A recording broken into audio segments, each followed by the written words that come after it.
Muito bem, boa tarde a você, internauta, com a gente aqui em mais uma edição do Pauta Rede TV.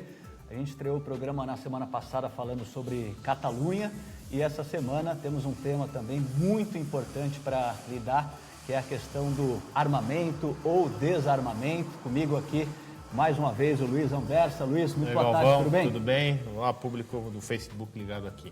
Pois é, a gente tem um convidado mais do que especial também com a gente aqui nesta quinta-feira, que é o nosso Felipe Angeli, que ele é mestre em ciência política, coordenador do Instituto Sou da Paz. Muito boa tarde, Felipe, tudo bem? Boa tarde, Galvão. Boa tarde, Luiz. Obrigado pela oportunidade de conversar com os internautas. Pois é, um tema dos mais polêmicos, né? Até avisar você, amigo internauta que está com a gente aqui na Rede TV, a gente fez todos os esforços aí para trazer uma outra vale voz. O registro, né?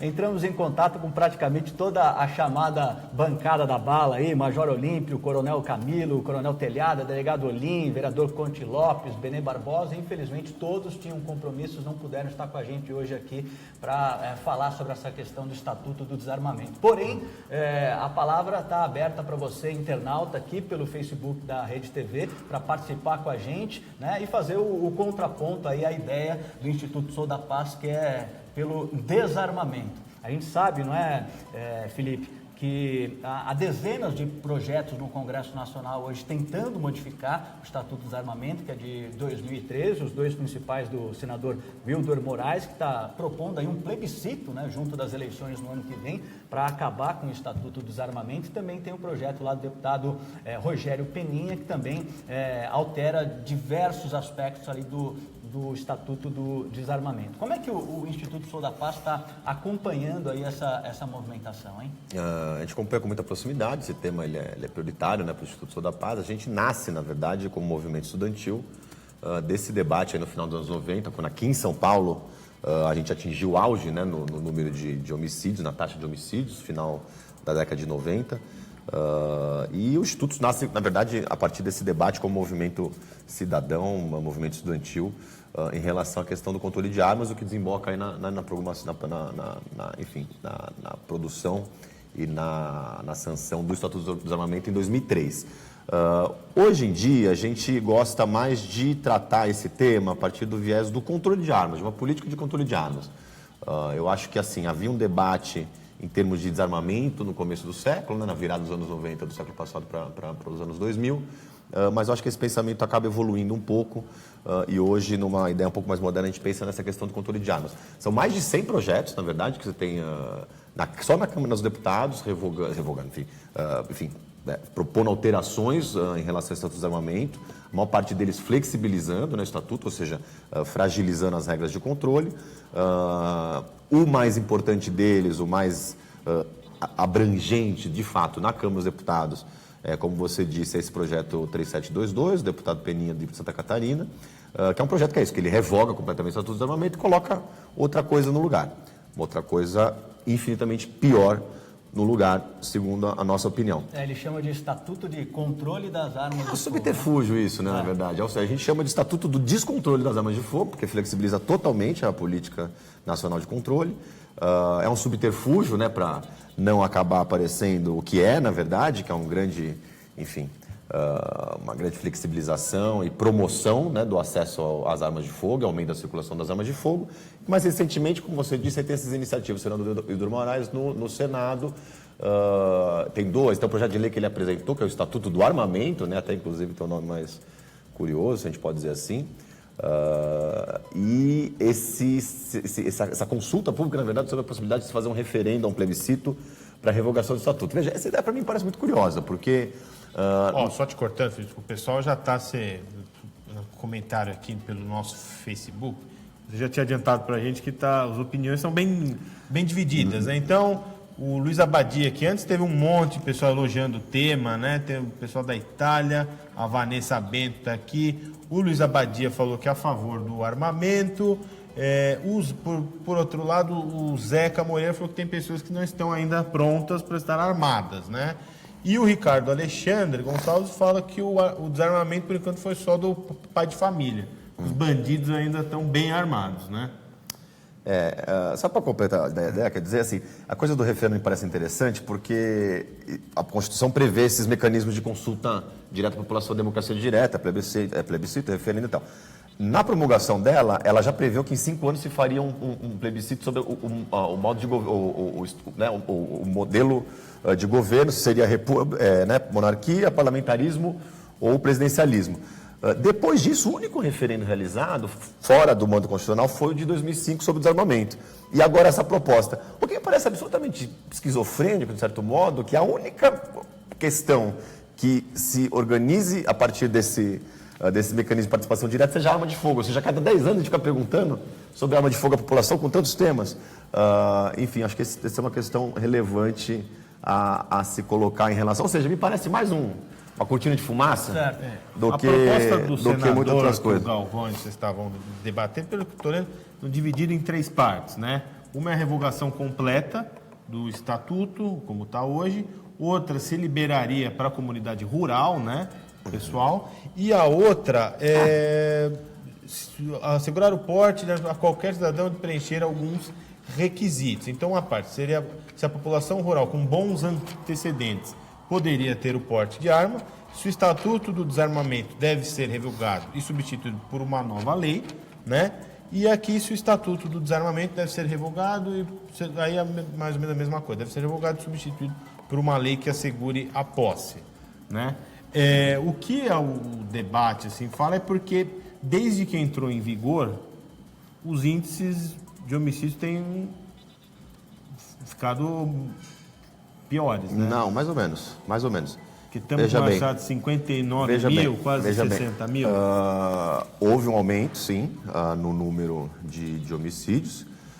Mais homicídio, isso é, né, internacionalmente padrão, você trata a partir de taxa de homicídio, né, que é um homicídio por 100 mil. Os homicídios aumentaram muito em termos absolutos, mas a população também cresceu. O fato é o seguinte, se você pegar os 10 anos anteriores à aprovação do Estatuto do Desarmamento, o número de homicídios crescia da ordem de 8% por ano. Depois do Estatuto, essa curva ela cai para 2% por ano. Ou seja, você tem claramente, primeiro, que em 2004, o ano seguinte, posterior à aprovação do Estatuto, é a primeira queda nesses últimos 30 anos que ocorre, é a primeira e única que você tem logo de cara, e logo depois ele volta a subir, mas numa trajetória, numa curva infinitamente menor do que aquela, 4 vezes menor do que aquela anterior. E a única coisa que aconteceu nesse momento foi a aprovação do Estatuto. Então é muito claro que há, de fato, um efeito positivo. Você nunca vai resolver, isso é uma coisa que é muito óbvia. Um problema tão crônico como a violência brasileira a partir de uma única legislação. Primeira coisa. Segunda coisa, o Estatuto, ele nunca foi totalmente implementado. Há uma série de dispositivos no Estatuto que até hoje não saíram do papel. Então a gente também acaba se colocando numa situação meio absurda de defender uma legislação que tem problemas, inclusive de implementação, porque muitos pontos ali nunca foram implementados. E para completar, a implementação do Estatuto foi diferente nos diversos estados. O estado de São Paulo foi um dos que mais levou a sério a implementação do Estatuto do Desarmamento. E a gente tem um resultado muito claro aqui. A única razão é o Estatuto? Obviamente que não. Essa violência é um fenômeno extremamente complexo.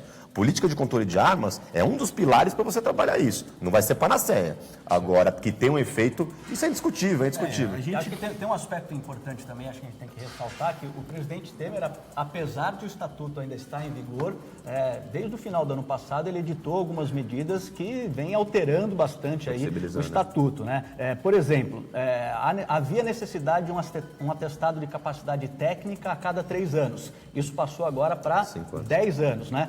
Foi 5 anos. 5 anos o teste psicológico e antecedentes criminais. É verdade. O atestado ficou para 10 anos, é verdade. Ficou somente para 10 anos. Então já está se flexibilizando aí a legislação. Isso, na verdade, é uma realidade, infelizmente, desde a aprovação do Estatuto. Veja, a primeira coisa, o Brasil tem uma indústria de armas de fogo muito importante, muito relevante, tradicional. A gente passou a Alemanha recentemente, é o 3º maior exportador de arma pequena e leve do mundo. É uma indústria muito poderosa. Quando você aumenta a regulamentação de qualquer mercado, obviamente, A indústria de tabaco é a mesma coisa, indústria de bebida alcoólica é a mesma coisa. Você aperta aquela regulamentação, eles vão atuar para que você flexibilize aquele mercado para você aumentar suas vendas, isso é na ordem do mercado. Então, desde 2004, você teve uma série de alterações no Estatuto, flexibilizando uma série de categorias profissionais, né, especialmente guardas municipais, auditores da Receita, enfim, mais recentemente o Senado, inclusive, na minha opinião, numa atrapalhada sem tamanho, porque agora está enfrentando a resistência da Frente Nacional de Prefeitos, inclusive com João Dória e o prefeito Assemineto de Salvador, pedindo ao presidente Temer que vete a lei, que foi a aprovação de porte de arma para agente de trânsito, que é um disparate completo, ou seja, fizeram a coisa sem combinar com os russos, porque esses organismos são, em sua imensa maioria, municipais. E se você tem uma ideia que, por exemplo, nem São Paulo e nem Salvador, que são cidades, né, maiores, mais complexas, têm condições e assumem isso de cuidar de arsenais institucionais, imagina municípios pequenos que têm um agente de trânsito, 2 agentes de trânsito. O Senado acabou de criar mais uma fonte de armamento para criminalidade. Foi isso que aconteceu. De maneira que é isso. A flexibilização, tanto por parte do Congresso, como eu disse, tem mais de 100 leis na Câmara dos Deputados hoje sendo debatidas nesse sentido. E houve também, na nossa opinião, mais grave até do que essa mudança aí do decreto do presidente Temer, foi uma mudança, uma portaria do Exército, que na verdade dá porte de arma, autoriza o porte, de uma maneira muito atrapalhada também, entre local de residência e local de treino, para atiradores esportivos. O que é, assim, inclusive já teve problema, porque assim, a portaria autoriza o seguinte, entre o local, grosso modo, né, de residência, né, de guarda do acervo, até o local de treinamento dessa pessoa, ele poderia levar municiada. Só que a gente sabe que a vida humana, ou seja, se é no bairro X e ele tem no bairro Y, mas ele é pego no bairro Z. Aí a polícia para ele. Ele fala, não, eu tô aqui no meu trajeto, tal. Só que não, mas eu passei na casa da minha mãe. Enfim, já tem muita gente que foi presa porque estava com essa coisa municiada e, por exemplo, nunca houve nenhum tipo de combinado ou de organização em relação à polícia, que é quem faz o controle nas ruas, e muita gente que está aí até de boa fé, porque a portaria está autorizando, tem sido alvo de enfim, fiscalizações da polícia, sendo inclusive indo ao distrito, muitas vezes sendo preso por porte, né, ilegal de arma de fogo, por causa de uma legislação mal feita nesse sentido. Bom, enquanto vocês estavam discutindo aí, analisando o caso, o Fernando Serpa estava falando aqui, ele apoia o porte de armas para os moradores rurais, que ele disse que nos últimos anos está tendo muita invasão das residências rurais e ele acha que o pessoal tinha que ter armas exatamente para tentar evitar isso. O Luiz Abadia também, ele disse que é caminhoneiro há 36 anos e realmente, a classe maior vítima dos bandidos. No Rio de Janeiro tem uma onda de violência aí contra essa classe. Ele falou que também é a favor. Aqui, o José Lima também tem o pior de tudo, a maioria dos bandidos estão muito mais bem armados que os nossos agentes e tal. A gente já tem discutido isso. Um comentário interessante, o Felipe Martarelli, ele falou assim, ele acha que ele é favorável ao armamento, mas ele acha que a principal causa das mortes são as armas ilegais e não as armas legalizadas. Queria saber um pouco da sua opinião disso. Vamos lá, são muitas questões. A primeira coisa que eu acho que é importante esclarecer, porque há muita desinformação nesse sentido, é que hoje é permitido comprar arma de fogo, né? Houve o plebiscito lá, o referendo em 2005, que perguntava sobre um único artigo do Estatuto, que era sobre a proibição da venda, né, do comércio de arma de fogo. A população votou, em sua imensa maioria, pela manutenção do comércio, e isso está sendo absolutamente respeitado. Tem muita gente que diz que é impossível. Não, mas tem muita gente que diz que o resultado não está sendo respeitado. Porque acaba entendendo... É uma polêmica muito mas grande, a maior parte das né? pessoas você tem que perguntar, você já tentou comprar uma arma de fogo? Porque a maior parte das pessoas nunca nem tentou. É uma coisa um pouco porque interessante. São vários pré-requisitos. Existem vários pré-requisitos. A gente está falando de um instrumento perigoso, né? Você não está falando de comprar um lápis ou comprar um copo d'água, você está falando de uma arma de fogo, né? Veja, por exemplo, acho que a gente vai acabar debatendo isso daqui, a tragédia que ocorreu na semana passada em Goiás, claro. A capacidade de destruição desse instrumento. Então, acho que é mais do que razoável que o Estado implemente requisitos rigorosos para a aquisição do instrumento. Então, a primeira coisa é possível, os requisitos são de fato rigorosos. Tanto que, se você pegar os dados da Polícia Federal, o número de armas vendidas para a população civil tem aumentado ano a ano. Então, assim, acho que uma questão interessante, até para aquele pessoa que critica, porque há muita desinformação e até muitas vezes criada de má fé, no sentido de que não se respeita o resultado do referendo e é totalmente proibido comprar arma de fogo. É mentira. pessoas podem comprar arma de fogo, tanto que o número de armas tem crescido. Existem clubes de tiro aí em todos os bairros, você pode ir lá fazer seu tiro, enfim. Sobre a questão da arma do bandido, né, que quem mata é a arma do bandido, de fato, quem mata são bandidos, né? Isso não tem dúvida. Se você matar, ou seja, você tá, né, você já é bandido a partir do momento. A gente tem uma pesquisa, e aí tem uma outra grande questão de desinformação. A gente fala muito sobre o Paraguai, as armas que vêm do Paraguai. Óbvio que existem armas que são contrabandeadas, seja do Paraguai, dos Estados Unidos. Agora, recentemente, se pegou um carregamento grande de fuzis, né, vindo de Miami. Inclusive, comprados legalmente na loja lá em Miami e indo abastecer o crime organizado no Rio de Janeiro. Ou seja, você vê a influência do armamento legal nos Estados Unidos no impacto no crime aqui no Brasil. Só que nós temos uma pesquisa, nisso assim, nós temos uma pesquisa, existe uma CPI do tráfico de armas de 2006 da Câmara dos Deputados, que tem a mesma conclusão. No final do ano passado, salvo engano, a Alerj concluiu uma outra pesquisa, também que vai na mesma direção, que é o seguinte, a arma, a maior parte, né, óbvio, a questão dos fuzis ela é um pouco diferente, por, né, características próprias, até porque não são armamentos que se fabricam no Brasil. E é uma menor parte, embora óbvio que causa uma comoção muito grande pela força de destruição. Para você ter uma ideia, em São Paulo apenas 2% de todas as armas apreendidas são fuzis. No Rio de Janeiro, que tem aquela situação muito mais grave, são 4%. O fuzil é uma menor parte de tudo isso. Esses, em geral, vêm contrabandeados. Agora, a arma que assalta o cidadão na rua, na esquina, é um revólver 38, geralmente fabricado antes do desarmamento e produzido no Brasil. E que já foi legal em algum momento. Que já foi legal em algum momento. Essas armas são desviadas de empresa de segurança privada, do cidadão comum que compra a sua arma para se defender e acaba perdendo a sua arma num assalto, ou da polícia, que também acaba, muitas vezes, sendo com a arma, né, tomada, roubada, ou muitas vezes até desviada. A gente fez uma pesquisa que chama DNA das Armas, junto com o Ministério Público aqui de São Paulo, e aqui em São Paulo, das armas, enfim, com numeração, que a gente conseguiu rastrear, que equivale a metade das armas que você apreende tem numeração. Dessa metade, 80% das armas envolvidas em homicídios eram legais. Em algum momento, né? Em algum momento saiu da lojinha, bonitinha. Então a arma que mata, a arma que rouba, ela sai da lojinha, bonitinha, um dia, e ela é desviada. Então isso tem que ficar muito claro, porque a pessoa fala, você não quer ter arma? Não compra. Não é verdade, ela gera externalidade negativa. Essa arma é perdida, acaba sendo utilizada no crime. Bom, a gente está recebendo o Felipe Angeli, do Instituto Sou da Paz, aqui no Pauta Rede TV. Você, internauta, participa com a gente. Já colocou algumas imagens para a gente estar discutindo em cima disso, imagens da questão do desarmamento. Diga. Acho que um dos principais discursos, né, quero debater isso aqui com o Felipe, um dos principais discursos a favor das armas é que se a sociedade tiver mais armada, isso vai inibir a violência. É o que a gente mais escuta de quem defende... A partir do treinamento, né? A pessoa passa por um treinamento. É aquela história de que, bom, o bandido vai saber que as pessoas vão estar armadas, isso vai diminuir a criminalidade. É um discurso que a gente ouve, né, de quem defende o fim aí do Estatuto do Desarmamento. O que você tem a dizer sobre isso, Felipe? Eu tenho a dizer que, enfim, todos os dados demonstram que essa hipótese é falsa. Primeiro que, assim, a chance de um criminoso, ao invadir uma casa, né, abordar uma pessoa na rua, dela encontrar alguém armado é grande, porque existem policiais, existem outras categorias, e em casa muito cidadão comum tem arma de fogo, isso aí existe, como eu disse, é permitido, e esse número tem aumentado.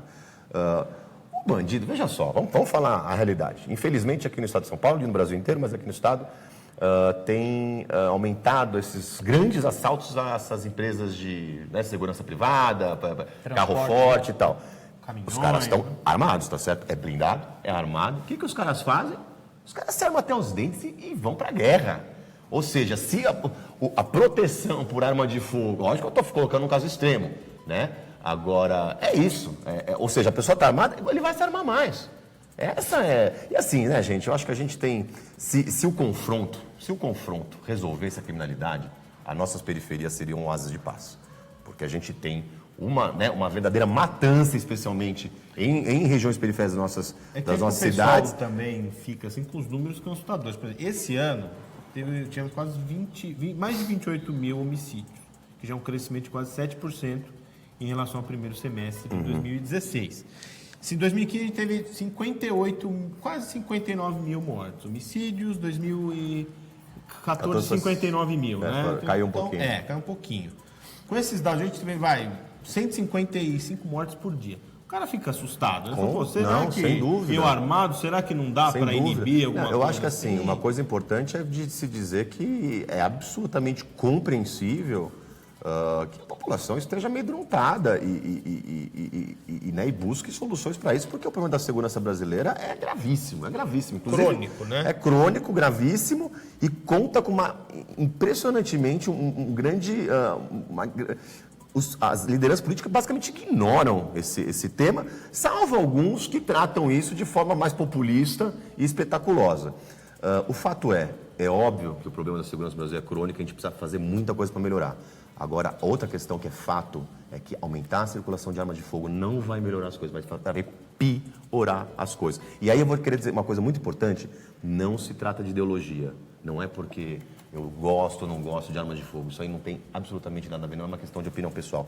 Todas as pesquisas acadêmicas produzidas no Brasil e exterior, realizadas por organizações sérias, universidades sérias, publicadas em revistas científicas, revisadas por pares científicos, publicação científica, eu estou falando, todas indicam que o aumento na circulação de arma de fogo tem um impacto negativo na segurança. De várias formas, é óbvio, mas tem um impacto negativo na segurança. Os acadêmicos, entre aspas, que existem alguns dos Estados Unidos, que dizem o contrário, foram defenestrados da academia, perderam seus empregos nas universidades americanas, porque tinham suas pesquisas totalmente fraudadas e financiadas pela NRA, que é o grupo de lobby Falando dos Estados norte-americano. Unidos, a Ju já pode deixar daqui a pouco no ponto, o VT do correspondente da Rede TV, Fábio Borges, lá em Los Angeles, ele fez uma reportagem especial aqui para o Pauta Rede TV, falando exatamente essa questão das armas. A Ju já está deixando no ponto, mas enquanto a Ju está deixando lá no ponto, porque assim, eu estava vendo também os números de homicídios do Brasil comparado com os vizinhos, tirando a Venezuela, que passa por um estado de exceção. Colômbia também.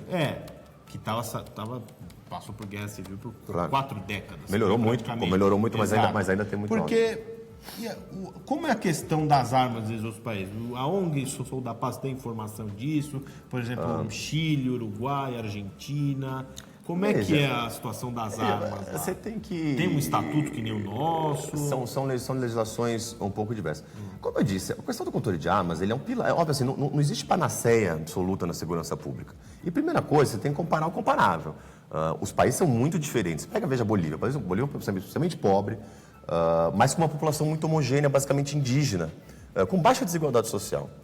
O Paraguai tem outro formato também. O Chile, absolutamente outro formato. População muito pequena, um país pequeno, com um nível educacional muito alto para os padrões latino-americanos. Você tem que comparar aquilo que é comparável. O Brasil é um país gigantesco, com 200 milhões de pessoas, um dos países com uma das maiores desigualdades sociais do mundo, e a gente tem um papel muito importante no mercado global de drogas, principalmente pelo tráfico da cocaína. A gente é um dos maiores escoadores, junto com o México, e da Venezuela um pouco também, de cocaína para o globo. Isso é produzido em 3 países aqui do lado, Peru, Bolívia e Colômbia, e muito sai daqui e vai para a Europa e para a África, para depois ir para outros lugares ali da região. Isso tem impacto. Então, assim, as pessoas têm que entender que não é numa questão tão complexa, você vai ter uma série de elementos que vão interferir nisso. Bom, vamos então para os Estados Unidos. O Fábio Borges traz para a gente as informações de lá, até por conta aí do episódio ocorrido lá em Las Vegas, porque a gente sabe também, né, o Felipe já ressaltou aqui, que lá nos Estados Unidos existe um lobby muito forte da indústria armamentista para que a segunda emenda à Constituição seja respeitada, né? Aquela que diz que todo americano tem o direito de ter uma arma em casa, portar uma arma para se defender. Então o Fábio traz mais informações para a gente aí.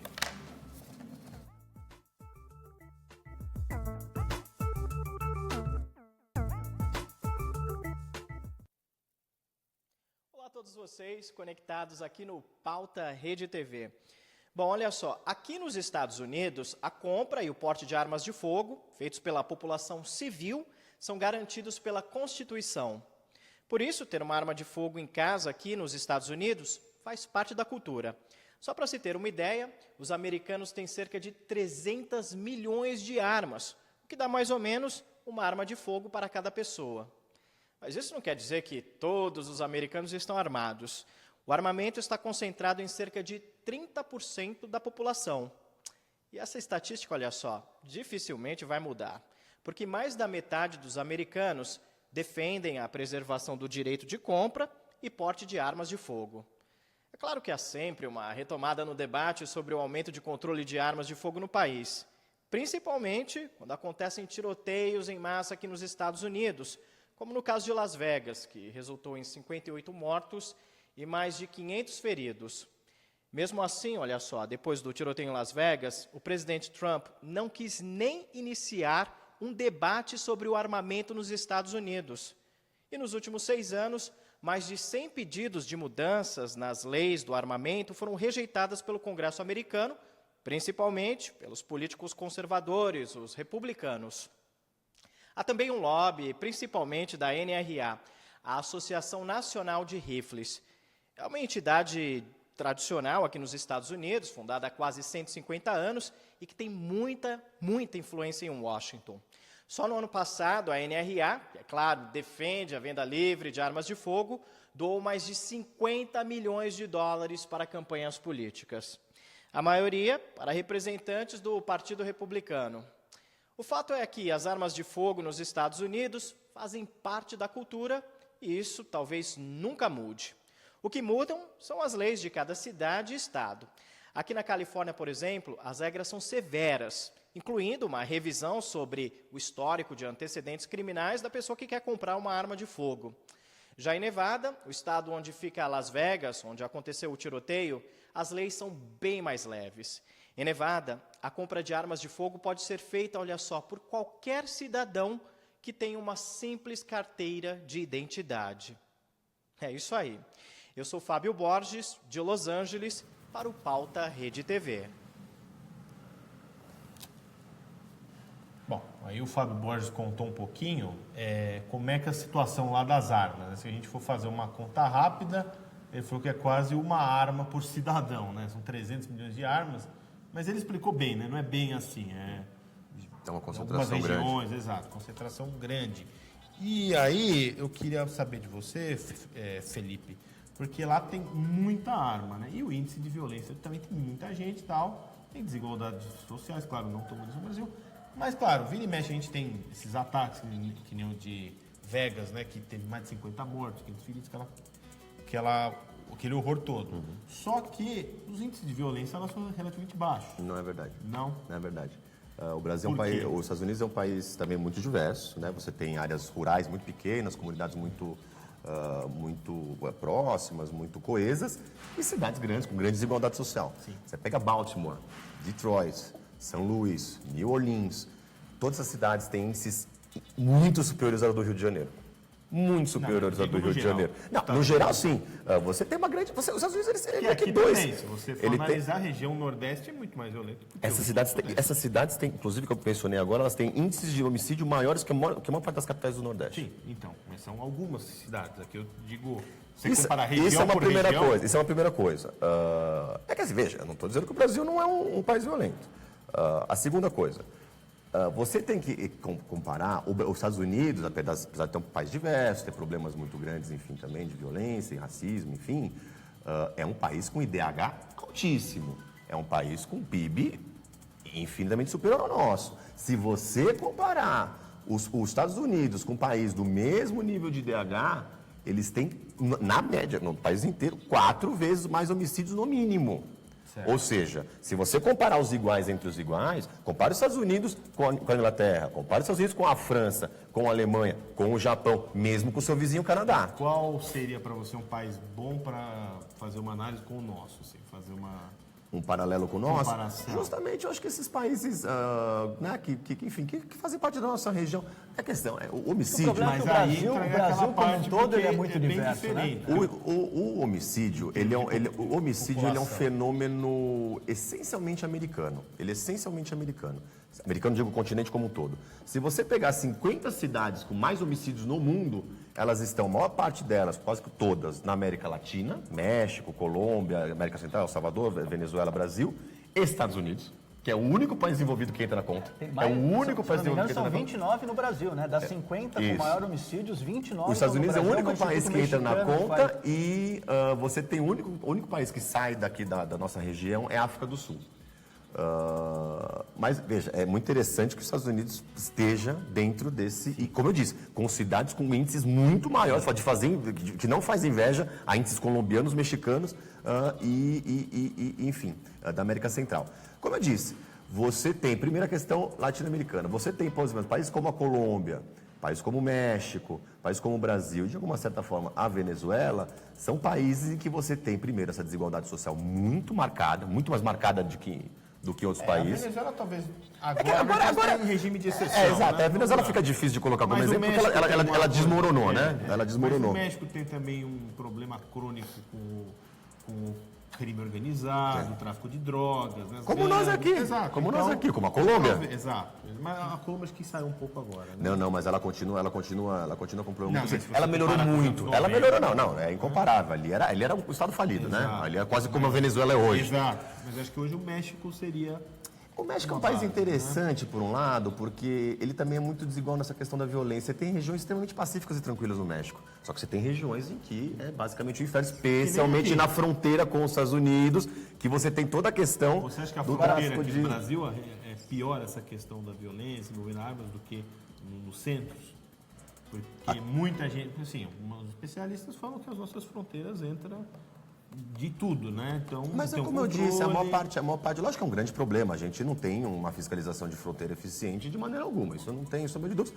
Você tem a questão do contrabando, tráfico de armas que ocorre, tráfico de drogas. Isso não tem a menor questão. Mas como eu disse, as pesquisas indicam, não só nós, que a gente realizou uma CPI realizada tanto na Câmara dos Deputados como a da LERJ mais recente, duas da LERJ, a mais recente é do ano passado, indicam que a maior parte das armas utilizadas nos crimes são de origem nacional e em algum momento saíram legalmente da lojinha. Agora, o pessoal está elogiando aqui a Maria Cláudia Teixeira, o José Lima, o Henrique Freires.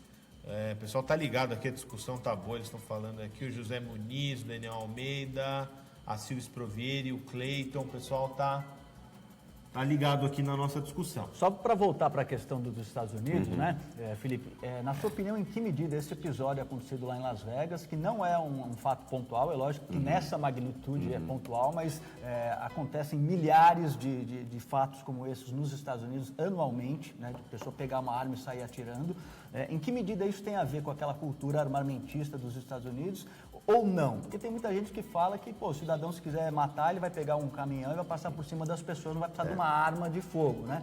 O que você tem a dizer sobre isso? Esse argumento ele é interessante, enfim, eu discordo muito desse argumento. As pessoas falam, não, armas não matam pessoas, pessoas matam pessoas, né? Esse é o argumento que se diz. De fato, se a pessoa quer matar, você pode matar com uma variedade de instrumentos. Agora, a letalidade de um fuzil automático vendido para qualquer pessoa nos Estados Unidos é incomparável a um caminhão, a uma peixeira, ao que você quiser. O cara estava no 32º andar de um hotel, trancado, e metralhou, matando 50 pessoas e ferindo outras 500 pessoas. Esse tipo de letalidade, só um fuzil é capaz de proporcionar. Com mais de 20 armas dentro do apartamento. Só um fuzil é capaz de proporcionar. Então, acho que assim, que você seja um louco e queira matar as pessoas, tenta esfaquear tudo isso. Tenta. É impossível. Agora pega um fuzil, você não precisa fazer nem esforço, não cai nenhuma gota de suor. Acho isso muito importante. Tem uma coisa que se fala muito, que a única coisa que para esses lunáticos, né, o pessoal que defende armas, nos Estados Unidos, os nossos argumentos aqui do debate, eles são muito copiados da NRA americana, até nisso o pessoal não é muito criativo. O pessoal fala, não, a única coisa que para um lunático desse é um good guy with a gun, né, um cara bacana que também está armado. Ou seja, se todo mundo tivesse armado, aparece um maluco, e aí outro cara vai lá e mata esse maluco. Esse cara, ele estava trancado no 32º andar de um prédio. Se tivesse todos os good guys with a gun do mundo naquele lugar, esse cara ainda teria feito o que ele fez. E você acha que essa questão do armamento vai entrar na pauta das nossas eleições presidenciais? Sem dúvida, né? Sem dúvida. Né? Infelizmente, porque você tem candidatos que acabam, né, promovendo isso de uma forma, enfim, né, populista, diversionista. E assim, né, gente, as pessoas acham... Eu vou falar assim, uma questão que é muito clara, né? Não é assim, as pessoas, obviamente, elas têm razão de estarem amedrontadas. É absolutamente compreensível a ideia da legítima defesa. Inclusive, isso é previsto no nosso ordenamento jurídico, é um excludente de ilicitude. Os pontos não são esses. Agora, o ponto é que a vida não é um filme de Hollywood.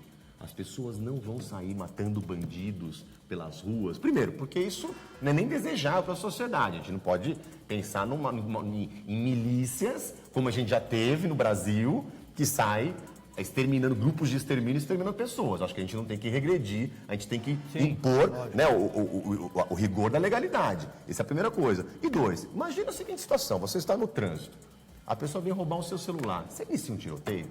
Com uma criança do lado, com outra pessoa. Por exemplo, tem projeto na Câmara dos Deputados que dá pode dar para todo tipo de caminhoneiro, feirante, para você imaginar tem. Para taxista. Eu, pessoalmente, é opinião pessoal, tá? As pessoas não precisam concordar comigo. O último lugar que eu queria entrar era num táxi armado, cara. Juro por Deus. Porque assim, eu não quero estar num táxi, num Uber da vida, num carro. Então, e de repente tem um assalto e o cara reage, Deus me livre, eu prefiro que roube, nós dois. Entendeu? Aí minha opinião pessoal, tem gente que é metida a Rambo. Aí pode ser. Só que o fato é o seguinte, aí eu quero dar um último dado, que é o seguinte, 80% dos policiais mortos morrem fora de serviço. Eles não morrem em confronto fardado, eles morrem na folga. Normalmente quando vai tentar reagir a um assalto. Exato. A taxa de homicídio, nossas taxas de homicídio são gigantescas. A taxa de homicídio para policial é de 64 por 100 mil. A taxa brasileira é de 27, 28. Não, isso é um policial, né? O cara treinado, o cara faz reagir, isso né? o dia inteiro. Em São Paulo, na cidade de São Paulo, 15% das vítimas de latrocínio são policiais.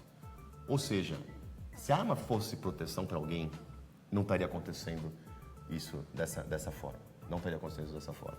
Bom, a gente está quase encerrando aqui, né, Luiz? Para fechar, a gente queria mostrar um VT que o Rede TV News produziu ontem exatamente sobre o desdobramento, né?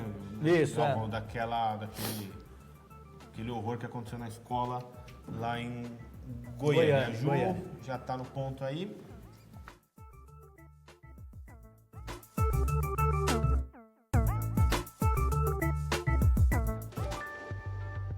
Isadora de Moraes, de 14 anos, está internada desde o dia do crime. A estudante tem o estado de saúde regular, mas sofreu uma lesão na medula e não deve voltar a andar. Foram 3 perfurações e esse projétil, que também perfurou o pulmão, passou por uma das vértebras, que seria a parte da coluna. Isadora foi uma das 6 vítimas baleadas pelo colega de sala de 14 anos na última sexta-feira. João Pedro Calembo e João Vitor Gomes, ambos de 13 anos, morreram ainda na escola. Iago Marques e Lara Fleury já tiveram alta. Além de Isadora, Marcela Macedo continua internada em estado regular. O garoto que atirou está num centro de internação, onde vai cumprir a medida determinada pela Justiça. Nesta terça-feira, foi realizado em frente à escola um culto ecumênico em homenagem às vítimas. É o momento da gente ser solidário à causa, porque todos nós perdemos com esse momento tão triste e trágico. Muito emocionada, a mãe de Isadora contou a reação da filha ao não sentir mais as pernas. A Isadora, ela falou, mamãe, eu morri. Aí parecia que eu estava sonhando, aí eu acordei de novo. É um caso muito triste, né? Não sei a opinião de vocês, queria saber. Eu acho que tem mais a ver com a questão do bullying do que a questão do armamento ou desarmamento, né? Eu queria saber do Felipe se em alguma medida o Instituto Sou da Paz também se preocupa com essas questões aí, porque tudo bem, o menino era filho de um major, de uma subtenente, estava acostumado no cotidiano dele, né? Essas questões de segurança. O pai disse que a arma estava escondida no armário, não sabe como ele conseguiu pegar a chave e tal, mas de qualquer forma é um tema que acho que perpassa muito a questão do bullying, que com certeza vai ser assunto para um outro pauta Rede TV, mas eu queria saber a sua opinião, Felipe, sobre essa só que o questão atirador aí. também falou que se inspirou em Columbine, né? Sim. Tragédia de Realengo também. Enfim, o bullying, a primeira coisa que eu queria dizer é que é uma tragédia inominável, né? Assim, até vendo as imagens é absolutamente chocante e trágico. Enfim, eu tenho, né, queria manifestar nossa solidariedade a todas as vítimas, inclusive o atirador e a família dele, que devem também estar numa, né? Imagina, a mãe parece que foi internada em choque. Ou seja, são trabalhadores, são policiais, pessoas honestas, enfim. É uma tragédia que se abate sobre todo mundo. A questão da violência escolar, o bullying, ela é terrível, ela é uma questão extremamente importante. O Instituto Sou da Paz atua também nessa seara. A gente tem uma série de ações, especialmente na nossa área de prevenção, relacionadas à questão do conflito nas escolas, a violência escolar, que é um tema também muito importante. O bullying, ele tem essa característica muito cruel, que é uma violência contínua, direcionada a um agente específico e silenciosa, ou seja, as pessoas não percebem, é da natureza da vítima também de não pedir ajuda, porque se sente envergonhada, se sente diminuída, ou seja, é uma violência que age de forma sutil e com efeitos muito, muito trágicos. Não é incomum pessoas que estão sofrendo bullying em algum momento explodirem e acabarem reagindo muitas vezes de forma trágica. E o efeito hoje potencializado pelas redes sociais, Só que aí entra a arma de fogo. Escola, né? Aí entra a arma de fogo. A tragédia é dada, o sofrimento é brutal, é uma coisa que as escolas, os pais, as famílias devem de fato ter muita atenção, porque o nível de sofrimento e é um tipo de violência que não afeta só a vítima, afeta todos que estão envolvidos. Tanto aqueles terceiros que olham e não fazem nada, quanto os próprios agressores também. Você tem pesquisas que demonstram que ao longo da vida também recebem um monte acabam ficando com reflexos negativos a partir dessas condutas também, que muitas crianças fazem isso também por imitar os seus colegas, não são agressores por natureza, são indivíduos maus por natureza. Enfim, começa com uma brincadeira e depois vira aquela violência sistemática em cima de uma pessoa.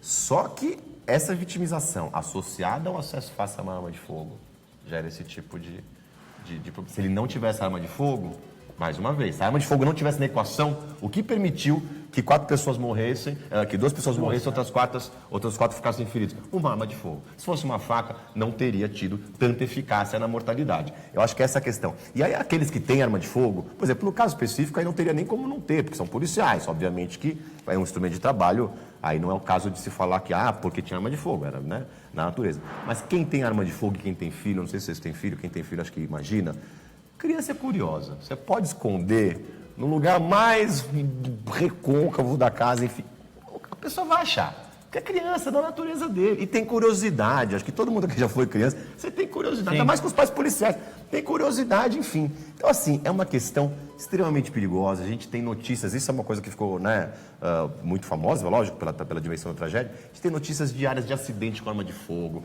amigo que vai mostrar, criança que vai mostrar para o amiguinho, a arma ela dispara, atira, enfim, uma série de situações. Então, assim, é um instrumento, gente, assim, eu entendo que a segurança, ela está num momento péssimo, eu entendo que as pessoas tem um grito de basta entalado na garganta das pessoas. Agora, a gente está falando de um instrumento letal. Você veja as consequências quando entra uma arma de fogo na equação. São absolutamente trágicas. E a eficácia da arma de fogo, ela está do lado do criminoso. Muitos policiais dizem o seguinte: é um excelente instrumento de ataque, um péssimo instrumento de defesa. A prerrogativa da surpresa está com o criminoso. Então, esse apelo eu queria deixar. Assim, vamos debater, eu acho que a gente está numa democracia, a gente tem que debater, obviamente, todos os temas, mas as pessoas, hoje em dia, esse debate ficou muito ideologizado, sabe? Você começa a debater, vira coisa de esquerda, direita, é muito maior do que isso. Tudo. E é muito maior do que isso, sabe? Acho que as pessoas, existem pesquisadores sérios, de institutos, de universidades, institutos científicos renomados, que têm produzido pesquisas né, com lastro, que são revisadas por pares acadêmicos, publicadas em revistas de renome. Olha, eu vou dizer uma coisa, tem uma pesquisa, só a última coisa para encerrar. Só, desculpa, tem uma pesquisa de Stanford que revisou 130 pesquisas no mundo em 50 anos sobre política de arma de fogo. E concluiu que todas são unânimes em dizer que há um problema. Muitos comentários na internet apareceram: Stanford fica na Califórnia, é o estado mais comunista norte-americano. Ou seja, olha o tipo de argumento que acaba deslegitimando uma pesquisa. E a partir do momento que o debate vira isso, e muitas vezes vira, fica impossível a gente continuar. Aproveitando aqui os comentários, o Silvio Sprovieri falou: atualmente qualquer um pode ter uma arma e fica aquela bagunça, né? O Nelson José da Silva falou que aumenta a violência, ele está respondendo a nossa enquete lá, aumenta a violência porque da mesma maneira que o cidadão é armado legalmente, o delinquente também fica armado. Aí o Gustavo Franco mandou um abraço aqui para o pessoal do Piauí, um abraço, e a Silvia Sprovieri também elogiou o nosso tema, que merece muita reflexão. E aqui, o Valmir falou: prefiro o cidadão armado para se defender, e a Lidiane não gostaria de ter uma arma. E o Francisco também deixou aqui, falou do bullying, falou antigamente todo mundo tinha arma, seria um massacre atrás do outro, das armas de fogo. E é isso aí. É isso aí. Bom, a gente encerra por hoje então o Pauta Rede TV, hoje falando sobre essa questão do desarmamento. Semana que vem é feriado, a gente não vai ter o programa. Na outra semana voltamos e a gente quer agradecer demais o Felipe Angeli, que é coordenador do Instituto Sou da Paz, com a gente, debatendo esse tema tão importante. Obrigado, Sempre importante esse tema. Não, né? muito Parece obrigado. Que não sai de pauta, né? A gente vive uma violência crônica no país, né? Esse tema realmente tem uma relevância. Obrigado pela oportunidade de estar aqui e a gente conversar sobre esse tema. Obrigado. Tchau, gente. Até mais.